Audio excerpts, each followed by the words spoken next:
ఇంకొకటి చూసుకుంటే తెలంగాణ రాష్ట్రాన్ని మీరు దివాలా తీపిచ్చిరంటే మీకు ఇన్వెస్ట్మెంట్ ఎట్లా వస్తుంది? పెట్టుబడులు పెట్టే వాళ్ళు ఎక్కడి నుంచి వస్తారని ఒక ఒక రకంగా అంటున్నాడు. తెలంగాణను అభివృద్ధి చేస్తూ ఒక పక్కన తెలంగాణ రైజింగ్ అంటుంటే తెలంగాణ ఫాలింగ్ అంటున్నాడు. అంటే పిచ్చి గిట్ల పట్టిందా ఇంకేమన్నా? అందుకే సైకోరామ్ అంటున్నాం. అట్లా అంటే ఇట్లా అంటాడు, ఇట్లా అంటే అట్లా అంటాడు.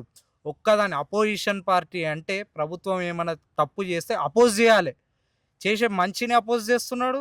ఏదన్నా ఉంటే అపోజ్ చేస్తున్నాడు. సరే తప్పు చేస్తే అపోజ్ చెయ్యి. అపోజిషన్ పార్టీ అంటే ఏమన్నా మంచి చేస్తుంటే సపోర్ట్ అన్నా చేయాలి. ఇంకొకటి చూసుకుంటే తెలంగాణ రాష్ట్రాన్ని మీరు దివాలా తీపిచ్చిరంటే మీకు ఇన్వెస్ట్మెంట్ ఎట్లా వస్తుంది?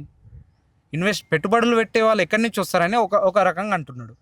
తెలంగాణను అభివృద్ధి చేస్తూ ఒక పక్కన తెలంగాణ రైజింగ్ అంటుంటే తెలంగాణ ఫాలింగ్ అంటున్నాడు. అంటే పిచ్చి గిట్ల పట్టిందా ఇంకేమన్నా? అందుకే సైకోరామ్ అంటున్నాం. అట్లా అంటే ఇట్లా అంటాడు, ఇట్లా అంటే అట్లా అంటాడు. ఒక్కదాని అపోజిషన్ పార్టీ అంటే ప్రభుత్వం ఏమన్నా తప్పు చేస్తే అపోజ్ చేయాలి. చేసే మంచిని అపోజ్ చేస్తున్నాడు. ఏదన్నా ఉంటే అపోజ్ చేస్తున్నాడు. సరే తప్పు చేస్తే అపోజ్ చెయ్యి. అపోజిషన్ పార్టీ అంటే ఏమన్నా మంచి చేస్తుంటే సపోర్ట్ అన్నా చేయాలి.